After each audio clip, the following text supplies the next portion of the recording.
Mark chapter 5, they went across the lake to the region of the Gerasenes. When Jesus got out of the boat, a man with an impure spirit came from the tombs to meet him. This man lived in the tombs, and no one could bind him anymore, not even with a chain, for he had often been chained hand and foot. But he tore the chains apart and broke the irons on his feet. No one was strong enough to subdue him night and day among the tombs and in the hills. He would cry out and cut himself with stones. When he saw Jesus from a distance, he ran and fell on his knees in front of him. He shouted at the top of his voice, "What do you want with me, Jesus?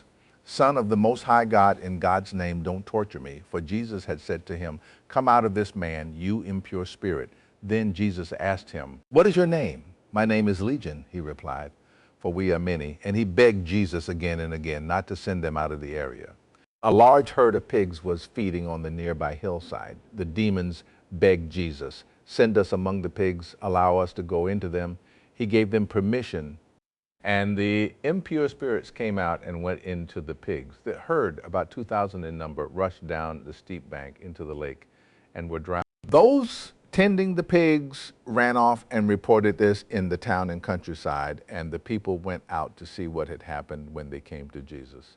They saw the man who had been possessed by the legion of demons sitting there dressed and in his right mind, and they were afraid. Those who had seen it told the people what had happened to the demon-possessed man and told about the pigs as well. Then the people began to plead with Jesus to leave their region. As Jesus was getting into the boat, the man who had been demon-possessed begged to go with him. Jesus did not let him, but said, "Go home to your own people and tell them how much the Lord has done for you and how he has had mercy on you." So the man went away and began to tell in the Decapolis how much Jesus had done for him, and all the people were amazed. When Jesus had again crossed over by boat to the other side of the lake, a large crowd gathered around him while he was by the lake. Then one of the synagogue leaders named Jairus came, and when he saw Jesus, he fell at his feet. He pleaded earnestly with him, "My little daughter is dying. Please come and put your hands on her so that she will be healed and live." So Jesus went with him. A large crowd followed and pressed around him, and a woman was there who had been subject to bleeding for 12 years. She had suffered a great deal under the care of many doctors and had spent all she had, yet instead of getting better, she grew worse when she heard about Jesus. She came up behind him in the crowd and touched his cloak because she thought, "If I just touch his clothes, I will be healed." Immediately her bleeding stopped, and she felt in her body that she was freed from her suffering. At once, Jesus realized that power had gone out from him. He turned around in the crowd and asked, "Who touched my clothes?" "You see the people crowding against you," his disciples answered, "and yet you can ask, 'Who touched me?'" But Jesus kept looking around to see who had done it. Then the woman, what had happened to her, came and fell at his feet, and trembling with fear, told him the whole truth. He said to her, "Daughter, your faith has healed you. Go in peace and be freed from your suffering." While Jesus was still speaking, some people came from the house of Jairus, the synagogue leader.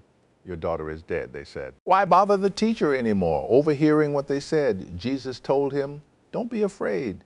Just believe." He did not let anyone follow him except Peter, James, and John, the brother of James. When they came to the home of the synagogue leader, Jesus saw a commotion with people crying and wailing loudly. He went in and said to them, "Why all this commotion and wailing? The child is not dead, but asleep." But they laughed at him after he put them all out. He took the child's father and mother and the disciples who were with him and went in where the child was. He took her by the hand and said to her, "Talitha cum," which means, "Little girl, I say to you, get up." Immediately the girl stood up and began to walk around. She was 12 years old. At this they were completely astonished. He gave strict orders not to let anyone know about this and told them to give her something to eat.